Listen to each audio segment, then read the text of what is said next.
नमस्कार, मी गिरिजा तुम्हा सगळ्यांचं मनपूर्वक स्वागत करते आपल्या जिव्हाळ्याच्या कार्यक्रमात, ज्याचं नाव आहे स्पर्श वात्सल्याचा. Special partner Jagannath Gangaram Pednekar jewellers. आपल्या बाळाचं नाव काहीतरी युनिक असावं अशी आई बाबांची इच्छा होती. आता युनिक म्हटलं की सहसा आधी कधीही न ऐकलेले नाव अशी संकल्पना आपल्या डोळ्यासमोर येते. पण या आई बाबांनी आपल्या सगळ्यांच्या परिचयाचं तरीही अत्यंत युनिक असं नाव आपल्या बाळाचं ठेवलं.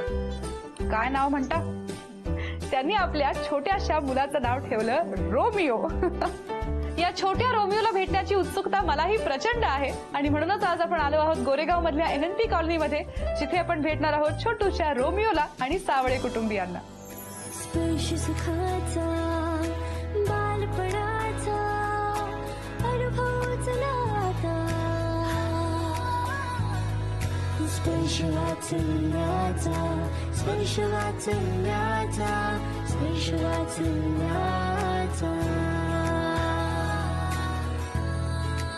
हॅलो रोमिओ, रोमिओशी बोलायचंय. त्यांना तुझ्याशी बोलायचंय. बोलतोस का? हा, हे घे. कोण बोलतोय? कोण आहे? पिल्लू कसा आहे तू? मला असं सांगण्यात आलंय की हे असं बाबा रोमिओला करतात आणि मग तो रडायचा शांत होतो. सो मी ट्राय करून बघितलं आणि त्यांनी सांगितल्याप्रमाणे लगेच रोमिओचं लक्ष माझ्याकडे होतं. सो असा हा आमचा रोमिओ. आणि आता आपण जाणून घेऊया हे सगळे रोमिओचे कोण आहेत. येस, तुमच्यापासून सुरुवात करूया. ऑफकोर्स मी रोमिओची आई रुपाली. रोमिओचे बाबा सतीश. मी बाळाची आजी वंदना सावळे. रोमिओची मी मामी आहे शीला दशरथ पाटील. रोमिओचा मी काका आहे, माझं नाव अंकुश पाठक आहे. मी रोमिओचा काका विशाल पाटील. मी शेजारची काकी रोमिओची अस्मिता सावंत. चला, रोमिओच्या सगळ्या एक्सटेंडेड कुटुंबाशी आपली ओळख झाली आहे. आता आपण रोमिओच्या आई बाबांची गप्पा मारूया. आधी मला सांगा, रोमिओ नाव कसं काय ठेवलं? माझ्याकडे दोन ऑप्शन होते. म्हणजे कॉलेज पासून मला रावण नाव खूप आवडायचं असं. आणि हा, कारण की तेव्हा मी प्ले केलं होतं एक, त्यात माझा रोल रावण म्हणून होता आणि मला सगळे रावण म्हणून ओळखायचे. आणि ते नाव जेव्हा घ्यायचे तेव्हा तेवढी स्ट्रॉंग फिलिंग यायची. पण मी विचार केला मला रावण, आणखी एक ऑप्शन होता. तेव्हा डेव्हिड बेकहमच्या मुलाचं नाव रोमिओ ठेवलेलं. बरोबर. तर मी पूर्ण रिसर्च केलं, तर मला प्रॉपर अर्थ काय, तर लोकांच्या मनात ते रोमिओ आणि ज्युलिएट आहे, पण याचा ऍक्च्युअल अर्थ येतो पिलग्रिम ऑफ रोम. म्हणजे रोमचे जे तीर्थयात्री आहेत तो त्याचा अर्थ येतो. त्याप्रमाणे जसे माझी बायको हे वारकरी आहेत, बघायला गेलं तर ते तिकडचे वारकरी झाले असं अर्थ वारकरीच. कसं होतं? रोमिओची चाहूल लागली पहिल्यांदा, गुड न्यूज कळली, कसं सांगितलं घरातल्यांना? आम्ही लॉंग राईडला गेलेलो. म्हणजे माझी आई जी गावी गेलेली, तर तेव्हाच मला जरा फिलिंग होतं की तिचे पॉझिटिव्ह आहे म्हणजे. आणि आम्ही राईड जसं कंप्लेंट केलं तर मग आम्ही चेक केलं तर कळलं की हे प्रेग्नेंट आहे म्हणून. बर. आणि मग काय पहिली फिलिंग काय होती? आई खूप मोठा झाल्यासारखं वाटलं की अरे बापरे, मी आई होणार आहे. सिरियसली, म्हणजे मी अशी मुलीसारखी खेळत बागडत होती सगळीकडे अशी, आणि आता आई होणार आहे म्हणजे खूप मोठी जबाबदारी वगैरे असणार. बरोबर. पहिले थोडा शॉक पण लागला, नंतर म्हटलं की नाही यार, होऊन जाईल हळूहळू. अरे वा. आणि तुमचं लव्ह मॅरेज आहे की अरेंज मॅरेज? हो, आमचं लव्ह मॅरेज आहे. आणि बेसिकली हिचं नाव रुपाली कावळे आणि मी सतीश सावळे. मग कावळेची सावळे झाली. इथे पण ट्विस्ट आहेत. वा. बरं, रोमिओ नावामुळे फेमस आहेच आणि त्याबद्दल त्यानंतर त्या टिक्याबद्दलही फेमस आहे. येस, तर त्याची काय स्टोरी आहे? मला मुलीची आवड होती. मला असं वाटायचं की आमच्या दोघींचा ड्रेसिंग सेन्स, म्हणजे जे आम्ही कपडे घालू, जे मेकअप करू, तो सारखा सारखा असायला पाहिजे. तर पण शेवटी झाला मुलगा. आता त्याची हाऊस कशी पुरवायची, त्याला मेकअप कसा करायचा, काही डिफरंट तर करता येणार नाही. मुलांचं मेकअप वगैरे काही जास्त नसतं. बरोबर. मग मी विचार केला की त्याला टिक्का लावू शकतो आपण. बरोबर. मग मी त्याला रोज डिफरंट टिक्के लावते आणि तो टिक्क्यामुळे मग खूप फेमस झालाय. अरे वा. काय काय व्हरायटी असते? आज तर वारकरी टिक्का लावलेला आहे. आज वारकरी आहे, नंतर विठ्ठलाचा टिक्का असतो, एकादशीला विठ्ठल, नंतर मग 15 ऑगस्टला भोलेनाथ वगैरे असतो, 15 ऑगस्टला त्याचा तो तिरंगाची झेंडा वगैरे. म्हणजे प्रत्येक दिवशी वेगवेगळे टिक्के त्याला असतात. पण ते काढायसाठी पण आर्ट लागतं. म्हणजे खरंच सर्व विचारतात की तुमच्याकडे ते हे आहे का, शिक्का साचा वगैरे वगैरे आहे का, साचा आहे का का वगैरे. असं आहे. म्हणजे प्रत्येक भेटणारी बाई असं मला विचारते की तुम्ही ते साच्याने वगैरे काढता का, पण नाही, मी ब्रशने किंवा काढणी हाताने वगैरे असं काढते काढते ती. हाताने. काय गमती जमती करतो अजून रोमिओ, काय सांगाल त्याच्याबद्दल? आणि पहिले तर सुरुवात जेव्हा ही पोटात असल्यापासून 4थ्या महिन्यापासूनच तिला लाता मारायला सुरू केली. अरे बापरे. मजा सुरू केली त्यांनी. बर बर. आणि कसं आमचा डॉक्टर आहे, त्यांनी पहिले चेकअप केलं तर त्यांनी सांगितलेलं की हा कम्प्लिटली फिट आहे आणि हा जास्तच प्रोएक्टिव्ह आहे, कारण की हा आताच सुरुवात खेळायला चालू केलेली आहे. मग चेकअपला जायचो, मग तिकडे पण ते लोक म्हणायचे की डॉक्टर्स वगैरे की अरे हा तर 8 महिन्याचा, म्हणजे नाही हा 7 महिन्याचा. आणि तिकडे कशी मशीन असायची, म्हणजे त्याचे हार्टबीट बरोबर. म्हणजे जेवढी मुलं असायची सर्वात जास्त ह्याचाच आवाज काहीतरी विचित्र आवाज असायचे वगैरे. आणि सगळे हसायचे का की त्यात माईक सगळे वगैरे काहीतरी डॉक्टर्स असतो. यायचे, जे ट्रेनिंग वगैरे असतात ते सगळे यायचे आणि बघायचे हे काय आहे. मला पण भीती वाटायची, म्हणजे व्यवस्थित आहे ना. नंतर सोनोग्राफी वगैरे, नंतर आम्ही 3D सोनोग्राफी वगैरे केली, त्याच्यात व्यवस्थित वाटलं. ओके. कमाल. सो आत असताना तर पराक्रम ऐकले आपण, आता बाहेर आल्यावर काय काय करतो? बाहेर आल्यावर तर पहिले 2ऱ्या महिन्यापासून बाबा बोलायला सुरू केलं आणि जो दुसरा शब्द त्याच्यानंतर बोललाय ते माझंच नाव घ्यायला लागलं. बर. सतीश सतीश. आता तो किती महिन्यांचा आहे? आता तो 8 महिन्याचा आहे. अरे वा. काय फ्युचर प्लॅन्स आहेत, काय स्वप्न पाहिली आहेत रोमिओसाठी, काय करावं त्यांनी? क्रिकेटर बनवायचं माझं मत आहे. हिचं मत आहे की त्याला ऍक्टिंग मध्ये टाकायचं, कारण Acting? हा बर. बॅकग्राऊंड तसं आहे म्हणून. बर.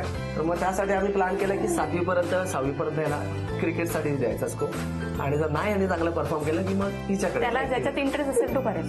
त्याला बेसिकली एन्जॉय करावी आपली लाईफ असं. आणि बाकी तर काय त्याला काही त्रास होणार नाही. नाव तर रोमी आहे. पहिले बोलेल की अरे माझा रोमी हा नाव ठेवलं, बरोबर. पण जसं 10वी नंतर जाईल तर बोलेल पप्पा थँक्यू, अर्ध काम नावातच होतं. काय विचार केलाय, मराठी माध्यमातून शिकवणार, इंग्रजी माध्यमातून? इंग्रजी माध्यमातून शिकवणार त्याला, पण आम्ही सुरुवातच मराठीपासून करतोय, कारण की त्याला बेसच नसेल क्लिअर. इंग्लिश तर कधीच शिकेल. इंग्लिश शिकणं कोणती मोठी गोष्ट नाही, कारण की आपल्यामध्ये कसं असतं, तुम्हाला तुम्ही म्हणणार, हिला तू म्हणणार, की त्याला म्हणणार ए इकडे रे. इंग्लिशमध्ये यू बोललं की विषय संपला. तर सर्वात इझी लँग्वेज आहे ती इंग्लिश. अच्छा. पण फक्त कसं की आपण ते लहानपणापासून बघितलं ना, आपल्याला तो न्यून घडलाय की अरे आम्हाला येत नाही, भीती बसली. मी पण मराठी मीडियम मध्ये आहे, मी पण नंतर शिकलो. त्याला हे काय ना, जर तुमच्यात इच्छा असेल तर तुम्ही काही शिकू शकता. मग मराठी शिकवण्याची जबाबदारी तुम्ही घेता का? दोघांचीच आहे. म्हणजे मला असं वाटतं ते माझी एकट्याची आहे, माझ्या हा आई प्रश्न कोणाला विचारायचा यासाठी मी विचारते. सो तुम्ही शिकवणार हो, मराठी? शिकवणार, हो. ओके, चला मला बाराखडी म्हणून दाखवा. ते माझी तर टीचर माझी बायको तीच म्हणून दाखवते. म्हणा बरं बाराखडी. अ आ इ ई उ उ ए ऐ औ अम आ. अच्छा, म्हणजे मराठीतली बाराखडी क ख ग घ नसून अ आ इ ई असते, हे मला माहित नव्हतं. बाराखडी म्हणजे क ख ग घ ङ. चला मी पहिली ओळ तुम्हाला सांगितली आहे, आता बाकीचं तुम्ही पूर्ण करा. क ख ग घ ग च नाही, क ख ग घ ङ. क ख ग घ घ ङ. न पुढे च छ च छ ज ज झ. यार लक्ष. याला लक्ष. संपली बाराखडी. आज आपण आहोत छोटूशा रोमिओच्या घरी आणि आता आपण त्याच्या दोन्ही आज्यांशी गप्पा मारणार आहोत. मला तुम्हाला विचारायचंय, पहिल्यांदा जेव्हा सुनेनी गुड न्यूज आहे सांगितलं, गोड बातमी आहे सांगितलं, तेव्हा कसं वाटलं होतं? फार बरं वाटलं. तुम्ही वाट बघत होतात? हो, कधी तिला सांगितलं होतं आता हो दे नातवंड मला, किंवा हट्ट केला होता का? असं नाही म्हटलं आता चला तेव्हा होईल तेव्हा होईल. ओके. पण राहिल्यावर बरं वाटलं मला. आई तुम्ही कधी सजेस्ट केलं होतं का आता चान्स घे म्हणून? हा, मी सांगितलेलं आता चान्स घे, बस झाला. बस झालं आता. काय वाटलं होतं, मुलगा मुलगी काय हवं होतं? काय होईल ते मला मुलगीच पहिल्या हवी होती. कोणतंही झालं तर मुलगी हवी होती. हो. ओके, आणि तुम्हाला? पहिल्यांदा कोणतं होईल ते पण छानच असतो, माझं असं म्हणणं आहे. तिला काही सूचना दिल्या का प्रेग्नन्सी मध्ये, काही टिप्स दिल्या का? हो हो. काय टिप्स दिल्या? म्हणजे सांभाळून राहायचं, म्हणजे पाणी वगैरे भरायचं नाही जास्त, म्हणजे खाण्यापिण्याचं पण जरा हे म्हणजे आणि त्रास लाड काय होतो. केले, काय करून दिलं? नाही म्हणजे ते मागेल ते करून द्यायचे. ओके, हो, पण हो. स्पेशली तुमच्या हातचं काय आवडायचं? तिला म्हणजे धपाटे वगैरे आमच्याकडे करतात ते हे आवडायचे. बरं धपाटे नाही ना? नाही आमच्याकडे म्हणजे धपाटे करतात ते तिला आवडतं, जे मागेल ते मी आणून द्यायचे. आणि आईने काही स्पेशल लाड केले की नाही? तिले न फळं फ्रूट हे चाललं, त्याच्यामुळे बाळ छान होतं. आणि पहिल्यांदा बाळाला हातात घेतल्यावर कसं वाटलं होतं आजी? खूप बरं वाटलं, खूप आनंद झाला होता. अरे वा. आणि तुम्हाला? मला बघितल्यावर छान वाटलं, मी पण बघायला गेलेली. मुलगा झाला म्हणजे आनंद झाला, पहिल्यांदा मुलगा झाला म्हणजे सगळेच खुश होते. आणि लाडकी लेक तिचं मूल लाडकी लेक पहिली असल्यावर तिचा खूपच लाड होतो. मुलगी म्हणजे आईकडे आली की मुलगी म्हणजे खूप वर्षांनी मूल झालं असं खूप मला आवडलं बाळ. बर, तुम्ही दोघींनी आपापली मुलं वाढवली आहेत. हो. आता एक पुढची पिढी पाहताय नातवंडांची, तर काय फरक वाटतो संगोपनात, तेव्हाच्या बाळणपणात, आत्ताच्या सुखसोयींमध्ये काय फरक जाणवतो? हा, पहिलं एवढी काही सोय नव्हती, आता जास्त सोय निघाली. पहिले काही एवढं नव्हतं, हाय चला चाललंय, पण आता बाळ झालं म्हणजे खूप सोय की हे झालंच पाहिजे, हे केलंच पाहिजे मुलाला, बाळाला. बरं. आपल्या मुलाला नाही भेटलं तर आता जे पुढे नवीन पिढी येते त्याला ते केलंच पाहिजे, आमचं असं म्हणणं आहे. आता मी तुम्हा सगळ्यांना काही प्रश्न विचारणार आहे, त्याची हो किंवा नाही मध्ये उत्तरं द्यायची आहे. तुमच्याकडे हो किंवा नाहीचे पर्याय हातात आहेतच. ठीक आहे, पहिला प्रश्न असा आहे, बाळाने चिडचिड केली किंवा रडरड केली तर आई बाबांची चिडचिड होते का? सगळ्यांनी हो असं उत्तर दिलं आहे. बाळाला शांत करण्यासाठी आई बाबा त्याच्या हातात मोबाईल फोन देतात का? खेळता खेळता बाळाने तुमच्यापैकी कोणाच्या कानफाडात मारलीये का? नाही होय. आजींना खावा लागला होता मार? अरे अरे अरे अरे, काय झालं होतं? म्हणजे त्याला जे पाहिजे असेल वस्तू एखादी ना, आपण जरी नाही दिली मग ते कानपड. बर, बाळाने तुमच्या अंगावर शी किंवा शू केली आहे का? हो, सगळ्यांच्या अंगावरती शी शू करून सगळ्यांना पावन केलं आहे रोमिओने. क्या बात है. पुढचा प्रश्न असा आहे की बाळाला शी किंवा शू लागली तर चटकन डायपर बदलायला किंवा लंगोट बदलायला बाळाचे बाबा उठतात का? नाही, सगळ्यांचं उत्तर नाहीये. लहान मुलं रडायला लागली की सहसा आई आधी त्यांना घ्यायला धावते. तर नाटक किंवा सिनेमा जर बघायला आई वडील गेले असतील मुलांना घेऊन आणि मुलं रडू लागली तर लहान मुलांना बाहेर घेऊन जाण्याची जबाबदारी ही आईचीच असायला हवी का? नाही, सगळ्यांचं उत्तर नाहीये, दोघांची असायला हवी. Very good. चला, आज आपण आहोत छोटूशा रोमिओच्या घरी आणि आता आपण त्याच्या कुटुंबियांशी आणि या सगळ्या शेजारच्या त्याच्या मैत्रिणींशी गप्पा मारूया. तर नवरा बायकोचे आई बाबा झाले की अर्थातच त्यांच्यावर जबाबदाऱ्या वाढतात आणि तुमच्यापैकी अनेकांची स्वतःची मुलं आहेत, त्यामुळे तुम्ही अनुभवी आई वडील आहात. तर तुम्हाला असं सांगायचंय की संगोपन करत असताना रोमिओच्या आई बाबांचं काहीतरी चुकत असलं, तुम्हाला काहीतरी आवडत नसलं किंवा काहीतरी खूप छान असलं आणि तुम्हाला कौतुक करावं असं वाटत असलं तर ह्या सगळ्या गोष्टी आज तुम्ही त्यांना बोलून दाखवू शकता आमच्या या माध्यमातून, ज्याला आम्ही म्हणतो किती सांगायचंय मला. आणि त्यांनी फक्त ह्या स्माइलीजच्या मार्फत तुम्हाला प्रतिक्रिया द्यायची आहे. हे असं ठीक आहे, बोलायचं नाहीये, काही एक्सप्लेनेशनला काही वाव नाहीये. कोण सुरुवात करतायत?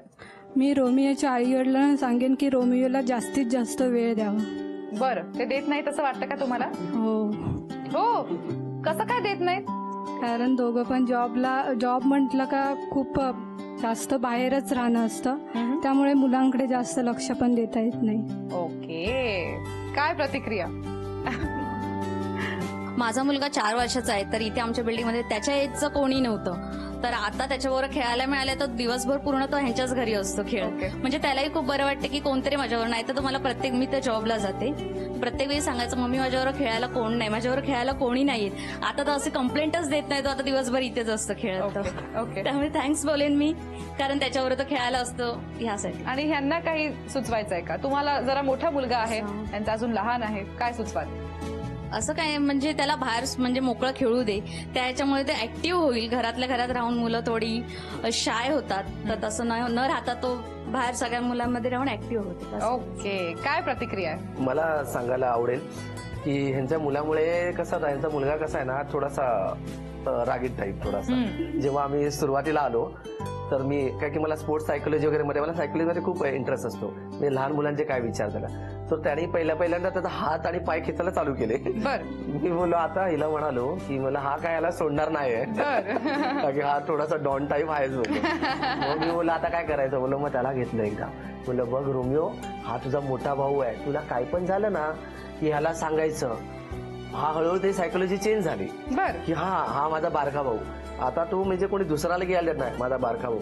आणि सांगतो तुला कोणी हात लावलं ना मला सांगायचं मी येणार, मुलं घेऊन येणार आणि माहित नाही कुठून शिकला आणि कोपच्यात घेऊन जाणार, मारणार त्याला. पण आता त्याला मग तसं त्याच्या माइंड बरोबर खेळल्यामुळे आता तो एवढा प्रोटेक्टिव्ह झालाय की त्याचा लहान भावासारखाच त्याला ट्रीट करतो आता. रिअली थँक्स की त्यांच्यामुळे. आणि मला खूप चांगले शेजारी मिळाले पहिले. सगळ्यांच्या मनातलं आपण जाणून घेतलं आहे आणि अर्थातच तुमच्याही मनात एकमेकांविषयी अपेक्षा असणार. तर या निमित्ताने रोमिओच्या साक्षीने काय प्रॉमिस कराल एकमेकांना? हातात हात घेऊन करा बरं प्रॉमिस. पहिले मी सांगू इच्छिते की हे मुंबईकर आहेत आणि मी विदर्भ आहे. बरं. तर मुंबईमध्ये नकटूला नकटूच म्हणतात आणि आमच्याकडे चपटू बोलतात. तर चपटू बोललेले यांना आवडत नाही. तर मी यांना असं प्रॉमिस करते की मी आजपासून त्याला नकटू म्हणेल, चपटू म्हणेल. वा, काय प्रॉमिस आहे. आणि तुम्ही काय प्रॉमिस कराल? मी प्रॉमिस करतो की ज्याप्रमाणे ह्याचं नाव रोमिओ ठेवलंय आणि तो त्याला गाजवण्याचा सर्वतोपरी मी प्रयत्न करेन की त्याला त्या रोमिओच्या नावाने सक्सेस मिळावं. ते तुमच्या ऍक्टिंगने असू दे किंवा डान्सने असू दे, कोणी असेल. आणि जोपर्यंत तो एक छोटीशी ट्रॉफी पण नाही आणणार तोपर्यंत मी माझा ह्याचा डीपी ठेवणारच नाही मी. मग तो कधी आणू दे, मग तो 10 वर्षांनी आणू दे किंवा 20 वर्षांनी आणू दे. रोमिओच्या आई बाबांनी त्याच्या साक्षीने एकमेकांना प्रॉमिस तर केलं आहे. आता त्यांच्याबरोबर एक मस्तपैकी खेळ खेळूया. तर खेळ असा आहे की इथे तुमच्या समोर काही छान रंगीबिरंगी पेटे आहेत, त्याला कुलपं आहेत. त्या कुलपांच्या किल्ल्या इथे माझ्या हातात आहेत. ठीक आहे. आता ह्या किल्ल्या मी या वाडग्यात टाकणार आहे आणि हे वाडगं आईच्या हातात देणार आहे. आईंनी त्यातली योग्य किल्ली निवडायची, बाबांना द्यायची, बाबांनी ती ट्राय करायची आणि बॉक्सेस उघडण्याचा प्रयत्न करायचा. ट्विस्ट असा आहे की ह्या बोलमध्ये असंख्य सेम दिसणाऱ्या किल्ल्या आहेत. त्यामध्ये मी या खऱ्या किल्ल्या मिक्स करणार आहे. ठीक आहे. सो तुम्ही लकी किल्ली काढायची आणि बाबांना द्यायची. कमीत कमी 3 किंवा 3 पेक्षा जास्त पेट्या तुम्ही 2 मिनिटांच्या वेळेत उघडायच्या आहेत. जर तुम्ही 3 किंवा 3 पेक्षा जास्त पेट्या उघडल्या तर तुम्ही जिंकणार आहात खास रोमिओसाठी झी युवा तर्फे मानाचा चांदीचा बाळकृष्ण.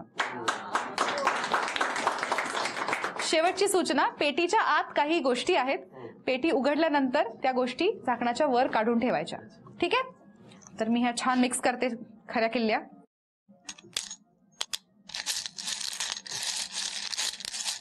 मिक्स केल्या छान. चला हे घ्या.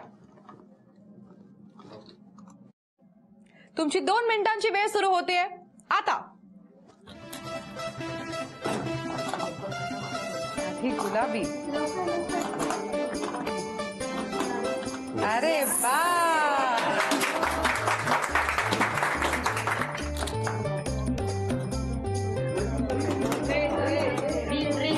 रेड. ते म्हणतात रेड उघडून बघा. नाही, पिंक पिंक पिंक नाही.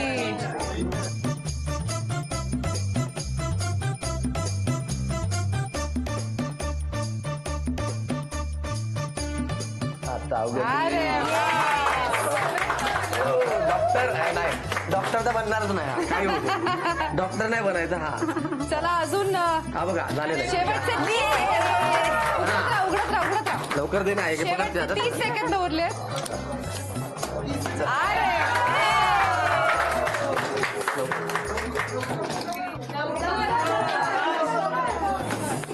लवकर दे भाई. लवकर काढा दुसरी.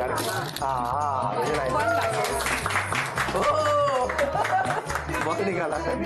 शेवटचे 10 सेकंद उरलेत. लवकर 10, 9, 8, 7, 6, 5, 4, 3, 2, 1. वेळ संपली. आता या बॉक्सेस मधून काही गोष्टी आपण बाहेर काढल्या आहेत. अर्थातच तुम्ही बघत असाल सगळे करिअर ऑप्शन्स आहेत. आता आपण बघूया रोमिओ यातलं काय निवडतो. रोमिओ आला आमचा. रोमिओची एंट्री झाली आहे. काय हवं याच्यातलं तुला? पिलू हे बघ काय. नाही जायचं आपल्याला बोटीवर. पिलू बॉल. तुम्ही सजेस्ट नका करू. पिलू बॉल घेतला आपण. तुम्ही रोमिओसाठी जिंकला आहात खास झी युवा तर्फे हा मानाचा चांदीचा बाळकृष्ण.